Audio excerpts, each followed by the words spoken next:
స్వామి అన్న అసలు నాకు తెలియదు. మామూలుగా నేను అందరూ ఇలాగే రాముడిని కృష్ణుడు అందరినీ మామూలుగా స్వామి ఉన్నాడంటే ఉన్నాడు, లేడంటే లేడు, అంతే. అందరిలాగే మామూలుగా దండం పెట్టుకుంటాం అంతేగాని పరిపూర్ణ విశ్వాసం అనేది మటుకు ఉండేది కాదు. అయితే మామూలుగా ఇదయ్యేవాళ్ళం.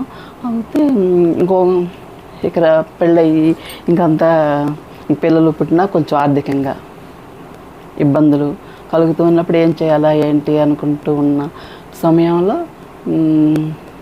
ఇక మా నాన్నగారు ద్వారా స్వామి గురించి తెలిసింది.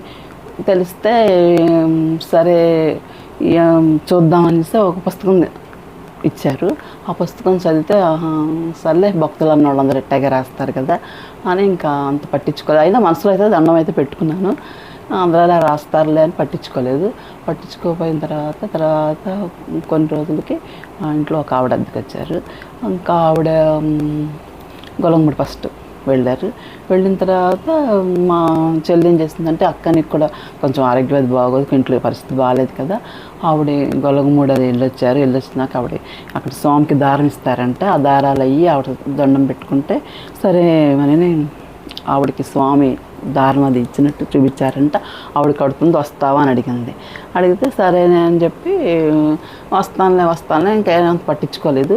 ఒకరోజు మాత్రం వెళ్ళేసరికి ఆవిడ చేతికి దారం కట్టి ఇంకా మేము ఇక్కడి నుంచి వెళ్ళిపోతున్నామమ్మా, అందుకే నేనే రమ్మన్నాను అని ఆవిడ దారం కట్టారు. కట్టిన తర్వాత అందే ఏమన్నా స్వప్నం వస్తే చెప్పమంటే సరే నేను ఇంక ఆ దారం కట్టించుకొని నేను వేరే బయటికి వెళితే అప్పుడు ఒక స్వప్నం వచ్చింది. దాంట్లో ఏంటంటే ఒక బస్సు వచ్చేస్తుంది.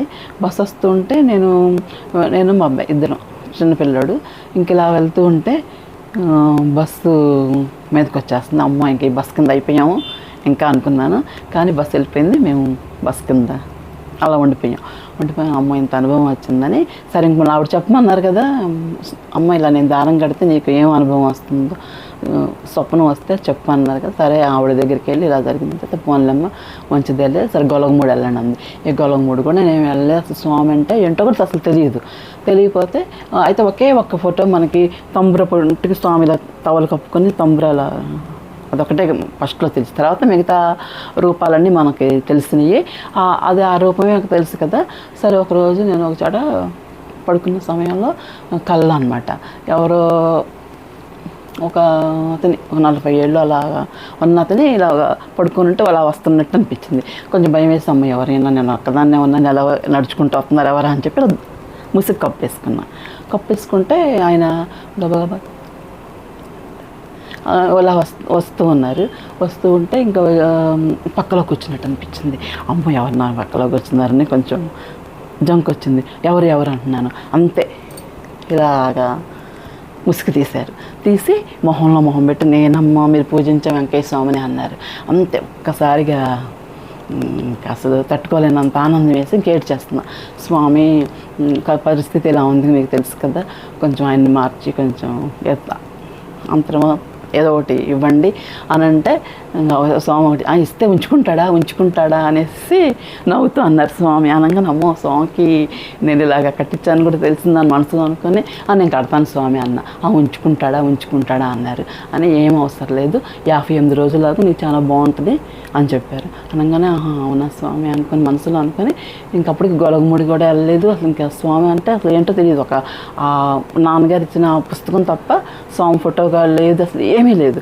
లేకపోతే అప్పుడు ఇంకా ఏమంటే ఆయనకి చెప్పాను ఇలాగంట నాకు ఇలా స్వామి కనిపించారు కళ్ళలోను అని అంటే సరే ఒకరోజు చదివారు పుస్తకం. చదివి సరే అని ఇంకా అప్పటి నుంచి ఆయన కూడా లేదు స్వామి అంటే కొంచెం ఇదేమని అప్పటికి కూడా ఇంకా ఆయనకు కూడా కొంచెం మెల్లమెల్లగా స్వప్న దర్శనాలు వస్తాం. ఇంకా అట్లా చదివితే ఆ పుస్తకం పెట్టుకొని ప్రదక్షిణాలు రోజు చేసేవాళ్ళు ప్రదక్షిణాలు చేసేవాళ్ళు. చేస్తున్న తర్వాత కొంచెం ఇంకా స్వామి ఎప్పుడైతే 58 రోజుల తర్వాత అన్నారో అక్కడి నుంచి ఒక రూటు కొద్దిగా ఏర్పడిన తర్వాత ఇంకా ఆయన మీద పరిపూర్ణ విశ్వాసం కలిగింది. ఇంకా అప్పటి నుంచి ఇంకా స్వామి అంటే ఇంకా అలాగా వెనువెంట ఉండేవాళ్ళు. ఎందుకంటే కొంచెం మరి చాలా అగాధంలో కూరుకుపోయి ఉన్నాం కదా. ఇంకా స్వామి ఎలాగంటే మన ఇంట్లో తల్లిదండ్రులు అయినా కూడా మనం ఇదిగా ఉంటే అంతగా హక్కున చేర్చుకోరేమో. కానీ స్వామి అలా కాదు, నాకు అయితే వెన్ను తట్టి ఎప్పుడు నేనున్నారు నా వెనువెంట ఉండి నడిపిస్తుండేవాళ్ళు. నేను ఎక్కడన్నా కూర్చుని మాట్లాడుతూ ఉన్నా, ఇక్కడ ఉండకూడదు, ఇక్కడ ఈ మాటల్లో మనం ఉండకూడదు, ఇక్కడ మనం కూర్చోకూడదు, ఇలా ఉండాలి, ఒక ఇదిగా ఉండాలని ఇంకా ఆత్మబోధ చేస్తూ ఉండేవాళ్ళు. అమ్మో ఒక్కోసారి అయితే నాకే అనిపిస్తామో నాకే మెంటల్లా వస్తుందా ఏంటి, ఎన్నిలా ఆలోచనలు వస్తున్నాయి అనిపించిన తర్వాత ఇంకా స్వామికే దండం పెట్టుకుంటే ఏం కాదు నేనే చెప్తున్నానని ఆయన మళ్ళీ ఇచ్చేసేవాళ్ళు. అప్పుడు చాలా ఆనందం వేసేది. ఇంకా తర్వాత పరిపూర్ణ విశ్వాసంతో వచ్చేసి ఇంకా ఏదనుకుంటే అది, ఇంకా ఏదైనా మనసులో బాధ ఉందో ఇంకా ఆయనకే చెప్తుండేదాన్ని. ఆయన ఇంకా అట్లాగా తీసేసినట్టుగా అలాగా చూపిస్తుండేవాళ్ళు. చాలా ఆనందం వేసేది. అయితే ఆరోగ్యం అసలు నాకు కొంచెం ఫిట్స్లో అలా వస్తూ ఉంటే అసలు ట్యాబ్లెట్ వేసుకుందే ఉండలేకపోయేదాన్ని. అయితే నాకు డాక్టర్స్ కూడా చెప్పారు, అసలు డైలీ వేసుకోవాల్సిందని వెన్నులో నీరు తీసి టెస్ట్ పంపించాలి, మళ్ళీనేమో ఒక్కదానివే ఇంట్లో ఉండద్దు, పిల్లలు ఉన్నారు, చాలా ఇదిగా అసలు బయటకు కూడా ఒక్కదాని వెళ్ళొద్దు, ఎక్కడికి వెళ్ళినా కూడా ట్యాబ్లెట్స్ మటుకు మర్చిపోద్దని డాక్టర్స్ కూడా చాలాగా చెప్పారు. చెప్తే నా అమ్మ ఇలా అయిపోతుంది అనుకునేదాన్ని. ఒకరోజు స్వామి స్వప్నంలో కనిపించి ఏ ట్యాబ్లెట్స్ అయితే నేను వాడుతున్నానో ఆ సీసా విసిరిపడేయంగానే అమ్మో ఏంటి స్వామి ఇలా విసిరిపడేశారు అంటే నాకైతే మంచి స్వామి చేస్తారన్న అంత ఆనందంతో ఇంకా ఆ రోజు నుంచి ఇంకా నేను మానేసినాక నాలో భయం కానీ ఒక టాబ్లెట్ వేసుకుందామని కానీ ఆలోచన కానీ ఏమీ లేకపోయేసరికి ఇంక కొన్నాళ్ళు చూశాను, అసలు ఏమీ లేదు, ధైర్యం వచ్చింది. వాటిలో ఫస్ట్లో అయితే ఒకదాన్ని ఉండాలంటే భయం వేసేది. అమ్మో ఏమో ఏ క్షణంలో అన్న ఏదన్నా అవుతుందేమో, పిల్లలు ఉన్నారు, చిన్నపిల్లలు, ఏంటి నా పరిస్థితి అని భయం వేసేది. ఇంకెప్పుడైతే నేను ఇలాగా ఇక స్వామి ఎప్పుడైతే చెప్పారో అదొక ధైర్యం ఇక వచ్చి అమ్మ స్వామి ఉండగా నాకేంటి అది నాకు తెలియకుండా అమ్మ స్వామి ఉన్నారు కదా ఇంక నాకేమవుతుంది అన్న ఇది వచ్చేసి ఇంక అట్లా ఎక్కడికైనా వెళ్ళినా కానీ ఒకదాన్ని ఆయన ఉన్న ఇంట్లో ఒకళ్ళు బయటకు పని ఉండి వెళ్ళినా ఊరు వెళ్ళినా ఇంక భయం వస్తుంది కదా, ఒకదాన్ని శుభ్రంగా ఉండేదాన్ని, ఇంకా ఏది ఉండేది కదా. కాకపోతే జనాల్లో ఎక్కువ వెళ్ళొద్దనేవాళ్ళు స్వామి, అయ్యి ప్రాపంచికం విషయాల్లోకి వెళ్ళొద్దనేవాళ్ళు. ఎప్పుడు స్వామి అదే చెప్తూ ఉంటారు. స్వామి ఇప్పుడు ఎవరికి చెప్పినా కూడా స్వామి ప్రాపంచికంలోకి వెళ్ళొద్దు, ప్రాపంచికం విషయాల్లో తలదూర్చొద్దు, అవి లేనిపోయిన కర్మలు అంటుకుంటాయి. ఎప్పటికైనా స్వామి అదే చెప్తారు. అందుకని మనం అది గుర్తుంచుకొని అలాగ మెసులుకుంటూ ఉండాలి. అయితే ఇంకా నేను కూడా లేదు, ఇంకా బాబాయ్ ఇంకా అనేసి సపరేట్గా మేము వేరే ఇంకో చోటకి అక్కడ ఇల్లు ఖాళీ చేసేసి వేరే చోటకి వచ్చేస్తే అక్కడ ఎంత ఎవరు మాట్లాడిచ్చేవాళ్ళు కూడా ఉండేవాళ్ళు, అర్థంగా ఉండేది. ఇంకా స్వామి ఇంకా అలా కనబడితే ఎప్పుడు ఇంకా వెంట ఉండి కనిపిస్తూ ఇంకా అన్ని ఏదైనా బాగోపోయినా ఏదైనా ఇదిగా ఉన్నా సరే నేనున్నాను నీకేంటి నువ్వు భయపడొద్దు అని చాలా ధైర్యం ఇస్తూ ఉండేవాళ్ళు. ఇంకా అట్లాగే ఒక జీవితాన్ని కూడా ఒక మలుపుకి స్వామి ఎప్పుడైతే 58 రోజులు అన్నారో ఆ 58 రోజులు గడిచిపోగానే ఒక రూట్ ఏర్పరచంగానే ఇంకా అప్పుడు మాకు ఏంటంటే ఒక సంకల్పం అనమాట. అంటే మనకి ఇంత చేసిన స్వామికి ఒక గుడి, మనకి ఇక్కడ విజయవాడలో ఎవరికి తెలియదు కదా, ఒక స్వామి గుడి. ఇప్పుడు బాబా గారు అంటే అందరికీ తెలుసు, అందరం మనం పూజించిన వాళ్ళమే బాబా గారిని. సరే అయితే అలాగే ఒక స్వామి గుడి అనేది సంకల్పం వచ్చింది, ఇద్దరికీ వచ్చింది. రంగన ఆయనకు కూడా బాగా మనసు పరిపూర్ణ విశ్వాసం, ఆయన నేను ఇలా ఉండేవాడిని ఇలా మారాను కదా అని ఆయనకి, నాకేంటంటే నా పరిస్థితికి ఇలా మెరుగైంది కదా అని నాకు అది అన్న ఆలోచన వచ్చింది.